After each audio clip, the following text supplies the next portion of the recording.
por invitarme, es un placer estar con ustedes. Pues estamos en mi casa, se llama Hostería La Bota. Es un centro cultural que está en el centro histórico, en la calle de San Jerónimo, una taberna que funde la comida mexicana con la comida española.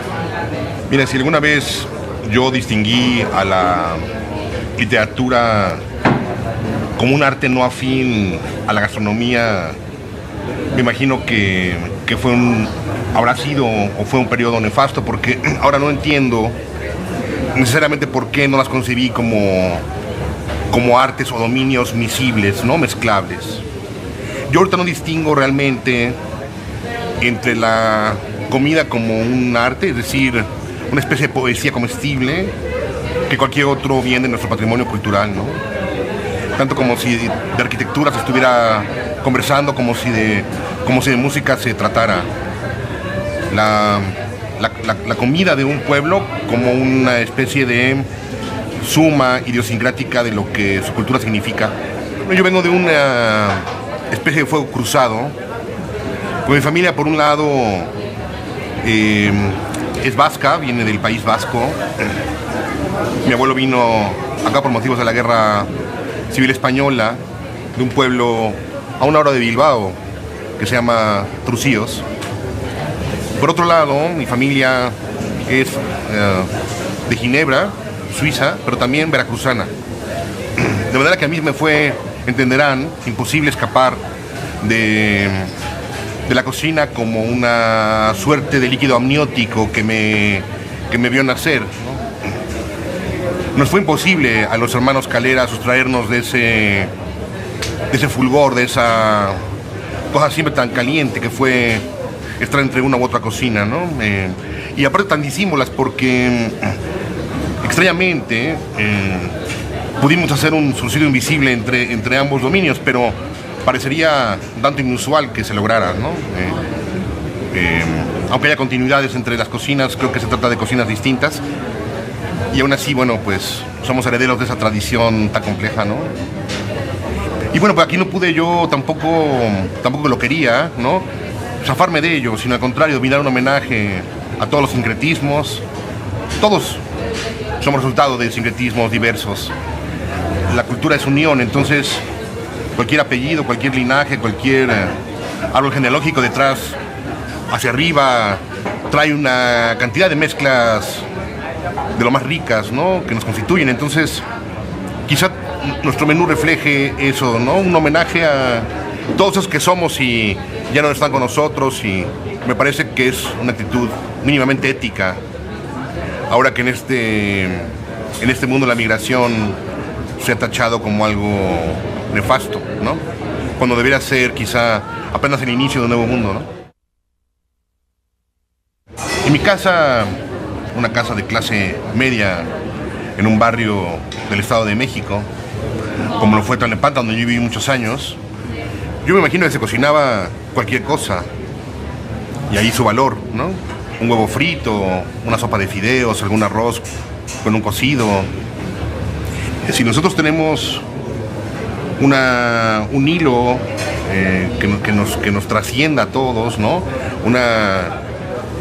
una herencia transversal que nos engarza a todos, es la comida, ¿no? Muy probablemente, aunque no lo queramos ver muchas veces, se come lo mismo en toda la República, ¿sí? Los fogones huelen a lo mismo en todas nuestras cocinas, con alguna u otra variación. Seguramente las cuaresmas fueron iguales en todas partes. Las navidades tampoco tienen muchos cambios. Pero debo decir que desde ahí, desde muy niño, en esa casa, yo comencé a olisquear lo que se iba a venir después de tantos años, como una cosa casi frenética de estar siempre en el mundo de los calderos, ¿no? A mí ya me importaba el ritual de la cena, por ejemplo. Mi padre nos hacía de cenar, ya todos en pijama, a punto de dormir, y ese momento para nosotros lo alcanzábamos a intuir con cierta sabiduría infantil. Se convertiría ese ritual en algo sumamente importante, sumamente caro a la familia. Yo recuerdo como momentos de alta poesía y de alta libertad el haberme sentado con los míos a esas mesas infantiles, de la mano del relato familiar, ¿no? Mi madre y mi padre fueron en ese sentido los primeros cocineros que me abrieron el sabor del mundo, ¿no? Y lo agradezco mucho, por supuesto. Intento reproducir quizá eso aquí, que cuando la gente se siente a la mesa, sienta que está suspendido del vértigo criminal y abominable de la modernidad, por ejemplo, ¿no? Que al hacer el relato del mundo frente a los suyos, sienta felicidad y no bruma, no se sienta atropellado por el tiempo de la flecha, como dicen los filósofos, ¿no? Recordando ese momento en donde al parecer éramos invencibles, ¿no? Inmortales. Creo que se logra. Lo hemos logrado. Debo decir que yo me di cuenta, era hijo de un artista.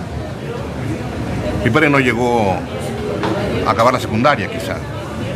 Me tardé tiempo en darme cuenta que yo estaba frente a un alquimista, al menos, ¿no? Yo vi a mi padre meterse al refrigerador y tomar lo poco que hubiera ahí y convertir en un rompecabezas, a veces de un semblante poco apetecible,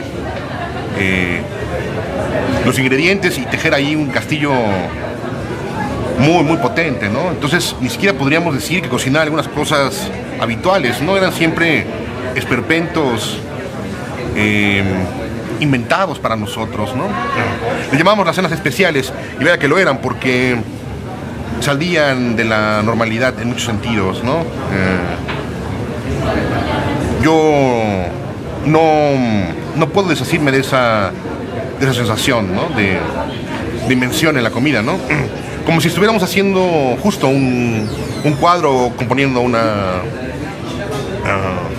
sinfonía o un poema, ¿no?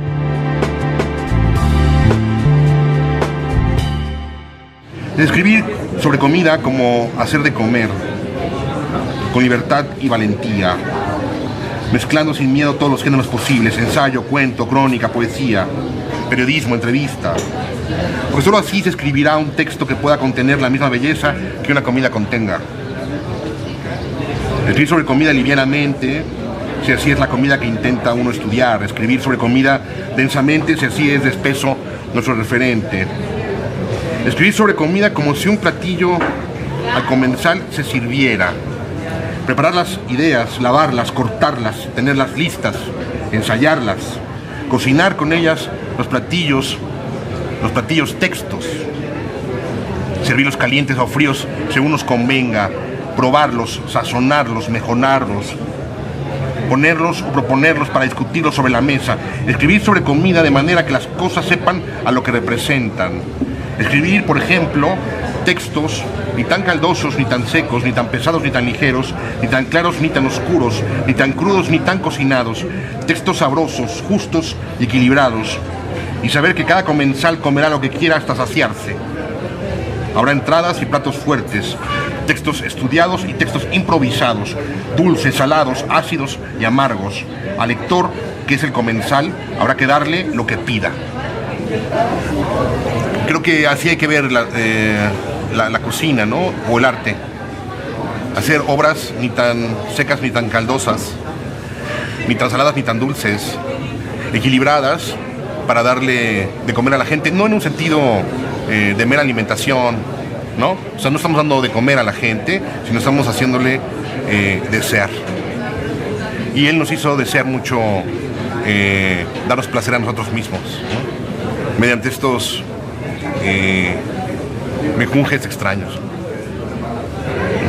Pero bueno, si yo pudiera recordar quizá alguno con especial amor, eran unas quesadillas planas, más bien raquíticas, casi invisibles, casi inexistentes. Porque comíamos tanto los hermanos sobre esas mesas que él podía quedarse 2 horas haciendo de comer, mientras veíamos quizá Los Intocables, ¿no? Recuerdo ver siempre juntos Los Intocables, con aquella voz de Álvaro Mutis al comenzar, era formidable. No miento cuando yo digo que 3 hermanos puedan acabar con un centenar de quesadillas.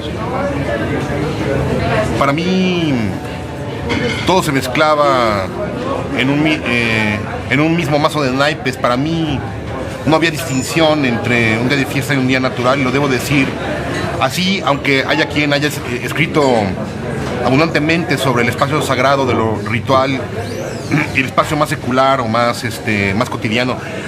Para mí, por lo menos de manera interior, no existe tal diferencia, porque yo ya había ritualizado ese espacio, ¿no? Para mí esa burbuja, esa suspensión a la que yo me refería hace un momento, en donde realmente no sucedían las leyes de la materia, donde el tiempo no pasaba, donde no había fricción con la realidad concreta, yo ya lo había dado de manera que quizá, bueno, sí se acentuaría quizá el menú era distinto, pero yo siempre fui cocinado por mis padres y mis abuelos, siempre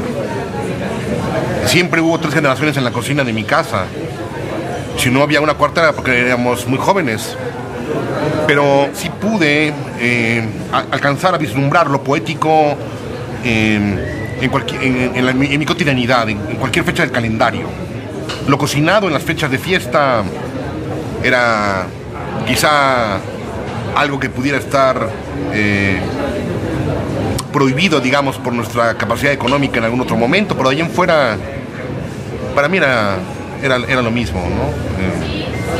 Algunos platos de las tradiciones veracruzanas o españolas por ahí, ¿no?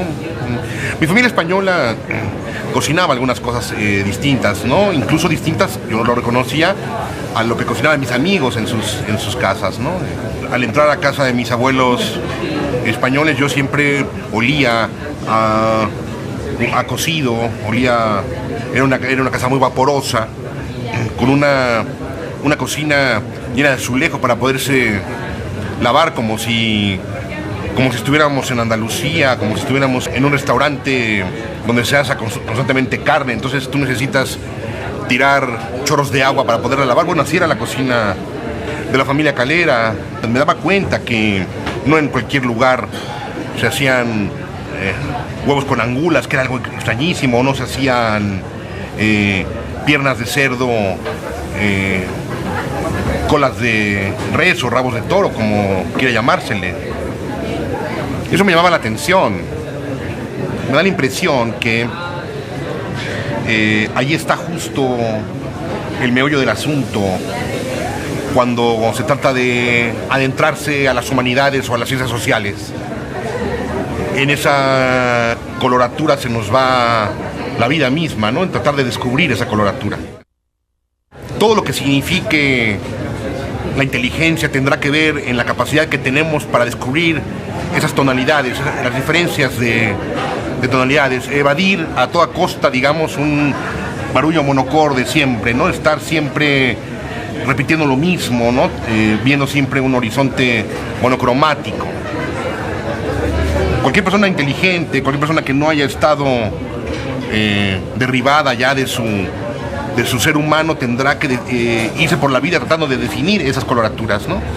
Y bueno, la cocina es justo ello. Lo que pasa es que lo que tiene la cocina, que no tienen otras artes, porque a mí me parece que es un arte, y lo que no tienen otros patrimonios también, es que nos pertenece del todo, no nos ha sido robado ese patrimonio por, digamos, los espíritus más conservadores, más raquíticos, más ramplones. Y nosotros comemos todos los días, y es una forma de prodigarnos para hacer todos los días. No nos pueden quitar eso, como nos han quitado los bosques o nos han quitado las arquitecturas bellas que alguna vez tuvimos en la ciudad. No se pauperiza tan rápido como otros patrimonios. Entonces ahí está la posibilidad de nosotros percibir esos olores, esos sabores, esos colores.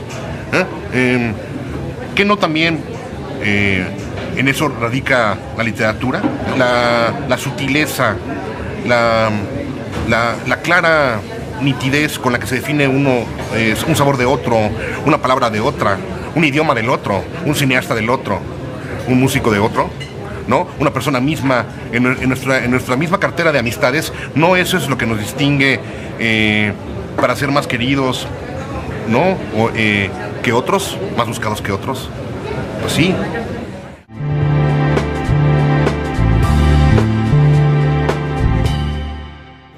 Se requiere que los ciudadanos que vivimos la realidad de los vencidos levantemos zonas temporalmente autónomas, a decir del poeta y filósofo Joaquín Bey, de templos seculares que permitan ir rompiendo el hielo de este trauma cultural que ha olvidado la felicidad de eso que llaman pueblo, y somos todos, el bienestar social.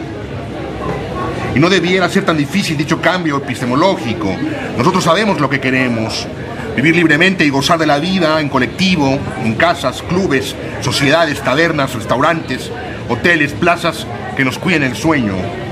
Y no hay tiempo que perder.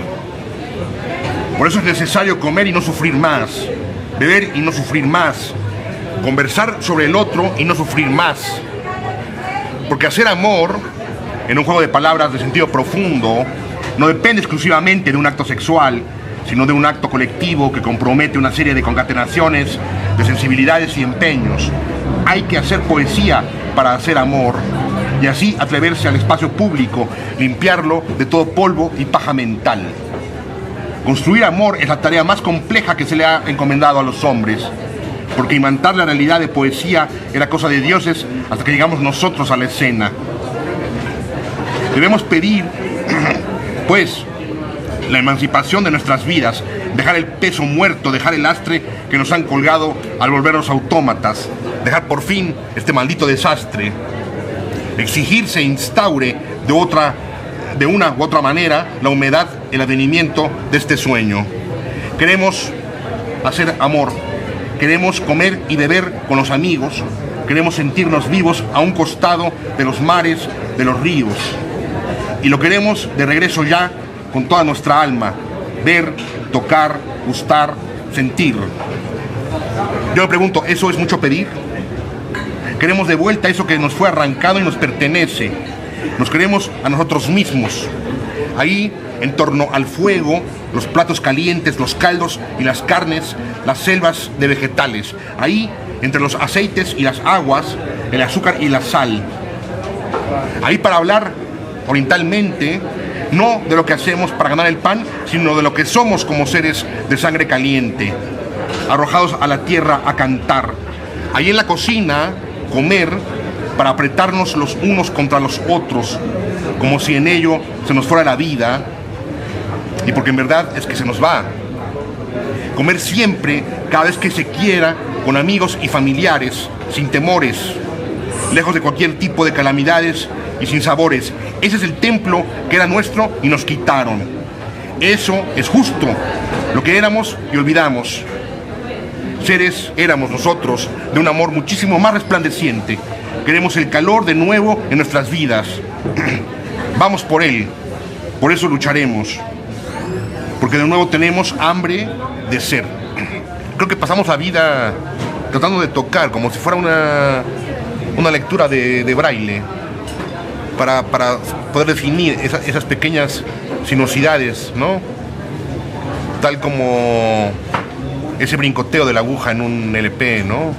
Eso es fascinante de la cocina, ¿no?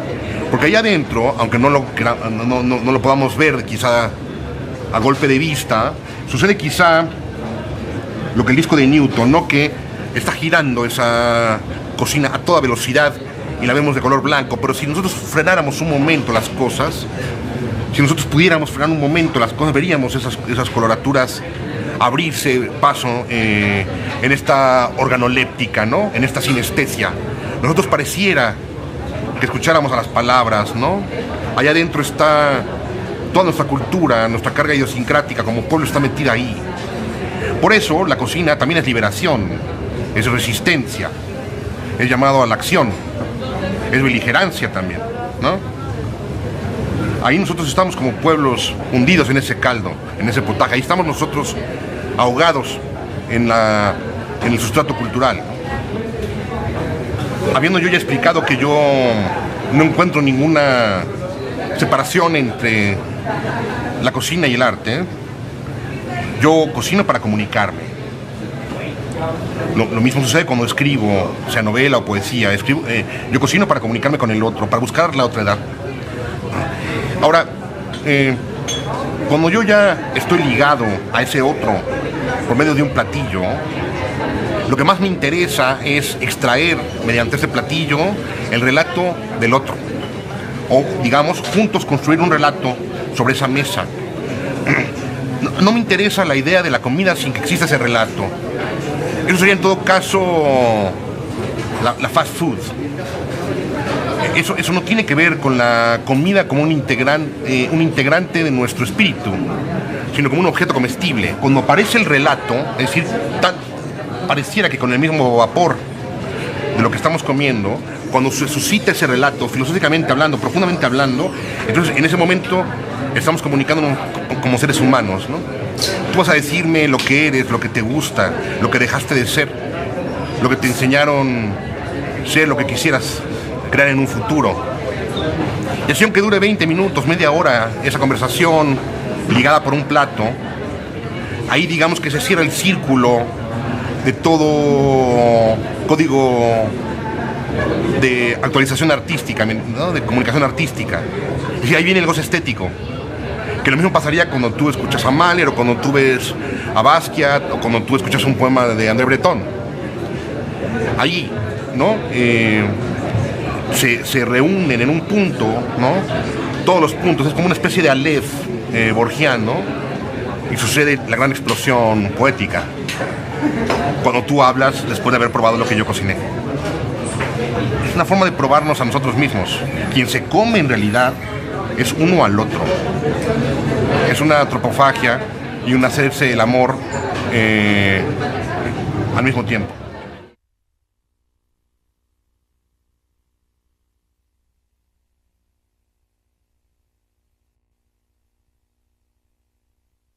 Sobre el vino, bueno, habría que pensar si no es que Dios hubiera tomado un tiempo para crearle a la embriaguez un pecado capital propio. ¿Por qué la vulgaridad de someterlo solamente adentro como un capítulo de la gula? Mereceríamos un octavo pecado capital para la embriaguez, pero bueno, a lo mejor por eso nos mandó a Baudelaire, para que nos explicara a qué se refería con esto de la gula del beber. Yo confío en el vino tanto como confío en la sangre, y no lo puedo dividir tampoco. Confío en que el vino dentro de nuestra sangre es provechoso y hace bien. Yo confío en eso. Yo consumo vino frecuentemente. Creo que la mejor manera de maridar nuestra vida es así. Mezclar con un poco de vino a la realidad concreta que tanto asfixia. Ahora, particularmente vino español. Siento que estoy navegando por una ría gallega, siento que yo mismo soy un marisco, y me recuerda a la cocina de mi abuela española. Olía mucho a vino blanco recocido, vino blanco cocinado. A eso olía esa nube cuando yo entraba a casa de mi abuela.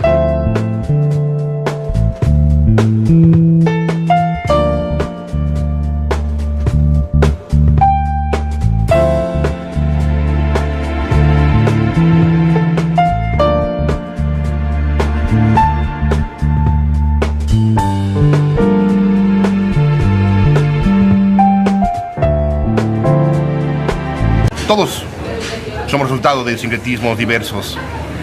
La cultura es unión, entonces cualquier apellido, cualquier linaje, cualquier árbol genealógico detrás, hacia arriba, trae una cantidad de mezclas de lo más ricas, ¿no?, que nos constituyen. Entonces, quizá nuestro menú refleje eso, ¿no? Un homenaje a todos esos que somos y ya no están con nosotros, y me parece que es una actitud mínimamente ética. Ahora que en este mundo la migración se ha tachado como algo nefasto, ¿no? Cuando debería ser quizá apenas el inicio de un nuevo mundo, ¿no? En mi casa, una casa de...